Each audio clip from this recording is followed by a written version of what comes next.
Welcome everybody, it's Salem, and in this video I'm going to be playing for you guys all the character bios from all the characters inside Shaolin Shuffle, and they're going to be crisp, clean, nothing but the character quotes. You won't hear any background noise at all. It's going to be so beautiful, except for two of the Fate and Fortune guy had to go and mess it up, but besides those two, they are absolutely all beautiful, no background noise at all. And I really highly recommend listening to all these quotes, because not only do they give the background to the characters, it also gives you a reason to why Willard Wyler chose these characters specifically, which is something that's really been bothering me for a really long time now, that we didn't have a real reason, but now we actually get one from these. And there's also one other thing that absolutely blew my mind when I heard it, so I'm not even going to try to tease that one at all. You guys just have to hear it for yourself, and I'm going to have to make a separate video talking about what it means. It's absolutely insane. But anyways, tell me what you guys think about these quotes down in the comment section, and if you do go to enjoy this video, go ahead and thumbs up, and if you guys want to stay tuned for content similar to this, go ahead and subscribe. But I'm going to go, and I will catch you guys on my next video.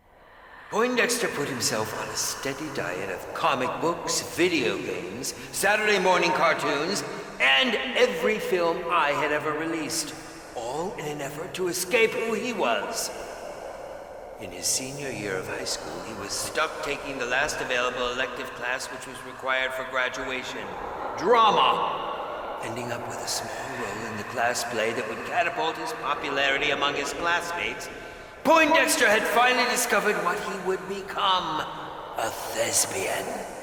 As an actor, he quickly discovered that his talents on the stage would lead him to New York City, where he soon became a staple on Broadway, commanding sellout performances even in the largest of venues.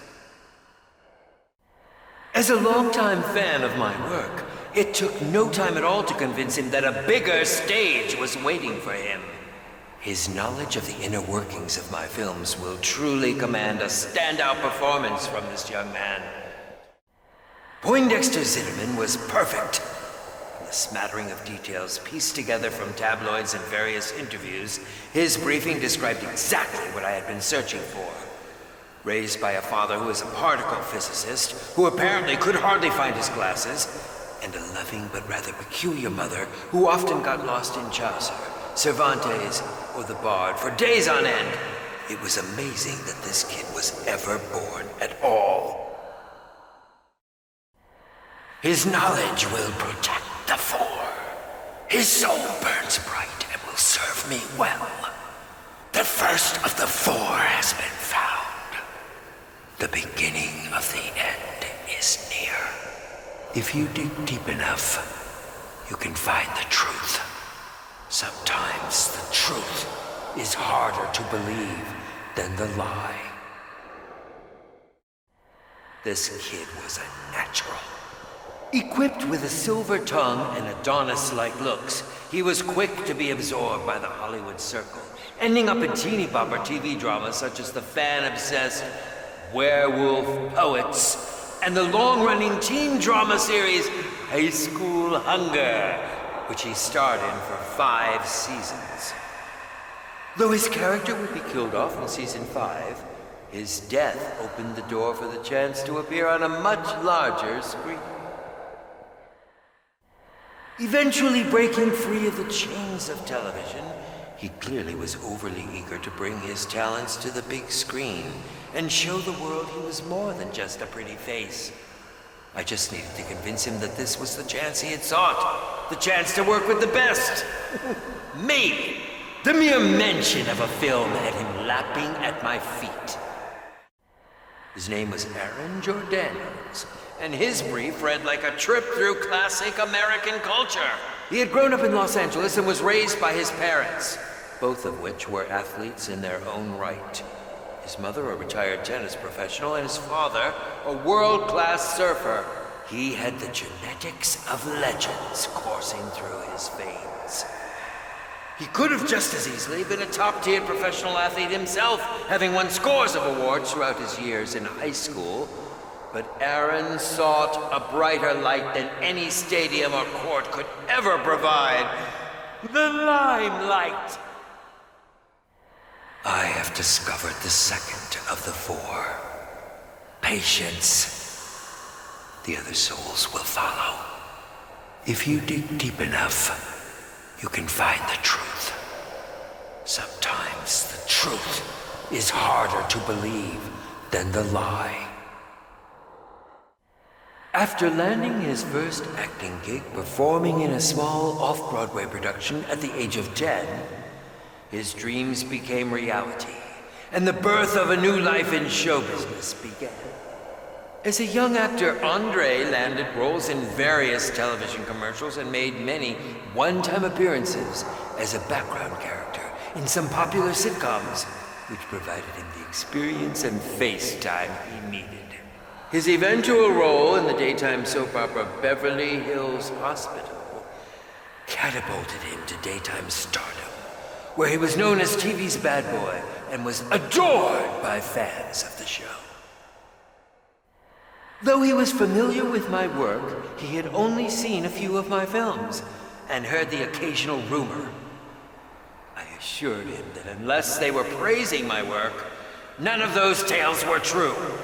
Besides, next to growing up in the Bronx, making one of my films would be child's play for him. With that assurance, he accepted. His background could have been its own film. Andre Wright grew up in the South Bronx, filled to the brim with its fair share of graffiti, drug dealers, and ladies of the night. He grew up surrounded by turmoil. This kid was the stuff dreams are made of. Raised solely by a single mother, he took a different path than the countless others littered around him, choosing to focus on theater and entertainment rather than earn street credibility.